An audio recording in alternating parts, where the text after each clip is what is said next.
She usually doesn't come on Fridays, but when we're going to start closing schools, she came on Friday because we didn't really use MCBS Classroom back then, and she showed us how to log in, what information we have to use, and what Zoom is, how we're going to join meetings and stuff, and I really appreciate that. I made a bunch of YouTube videos for my students. I tried to make those videos as similar as possible to what we would normally do in class. So making sure to keep the joy and the laughter. It's violin and viola tuning day! It's gonna be so much fun. Now, everybody take a deep breath. It's gonna be okay, I promise. You have all kinds of options there. Violin, viola, trumpet, tuba. None of you play tuba. Do not select tuba. Think about how slowly you pack up when it's time to go back to class from your lesson. That's how slowly you need to twist this peg. Oops, I had a little bit of a in there. Now, violins, do not tune your E string. Don't do it. I love you. Don't do it. So it's like a unicorn. Bunny ears. How am I going to do that, Miss Taylor? I don't know what to do. We can do this. I lift up my first finger. Oh, it's the same. Does it have jagged edges? If it has a lot of jagged edges, it's time to throw it away. You can give it a funeral, you can draw a sad face on it, whatever you want. But if your reed is dead, it's not coming back to life. It's not a zombie. So sorry.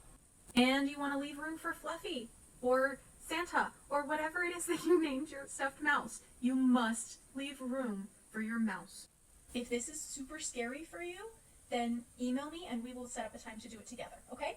In this pandemic time, my daughter Johanna, she has a problem with her violin, to tuning her violin, and she told her about this problem, and Miss Tyler, she came to our home and fixed the problem, and that was really amazing.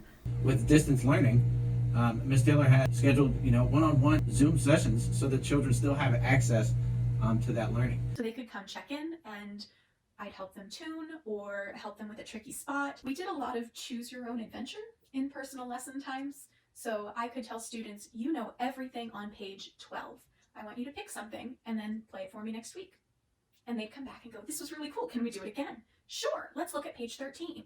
I gave them opportunities to perform for their parents and friends via Zoom or FaceTime, whatever they needed. Sometimes they just needed to talk. So we'd spend that lesson time just processing through what was going on, how they were feeling. Sometimes we talked about Star Trek. Whatever they wanted. She's been checking in with her students on FaceTime and Zoom to make sure we're all okay. During this pandemic, made sure that she reached out to Anna, not just about music, but about her as a person. We have office hours twice a week where they can just come and hang out. No music lesson, no nothing. Just a time for them to be themselves, to talk to their friends, to talk with me. Normal things that they would do during lunch or recess that now they don't have access to. Some of my students were really overwhelmed with everything, with the health of their family members, to fear at what was going on in the world, to being out of their routine. So I made a point to offer grace and flexibility. Sometimes that meant that they didn't play their instrument. Sometimes it meant just talking.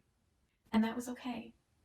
My first priority is still to make sure that they are safe and that they feel loved. I felt that students deserved the opportunity to perform, even though we couldn't all be together. So we did a virtual concert. Each group selected one piece and emailed me a video of themselves playing their parts. Some of them chose to just do audio, and that was fine. I compiled all of the submissions into one giant performance, and that was our concert for this year. Before we left school in March, we didn't have a chance to do full rehearsals. We were still in our sections. So it was nice for them to hear what the other parts sounded like. We don't know what the fall will hold, but I am planning to continue teaching my subject. I sent our rising fourth graders a link to a scavenger hunt where they could explore different instruments and decide which one they might like to play. In August, I'll send the rising fifth graders a postcard in the mail with a personalized note from me, welcoming them back to school and back to Banderstrings. I am also seriously considering starting all of my students on percussion. If we don't go back to in-school teaching in September, I think that's the best way to keep them engaged and learning. And when we do transition back to in-person school and playing other instruments, then they'll have those solid foundational skills.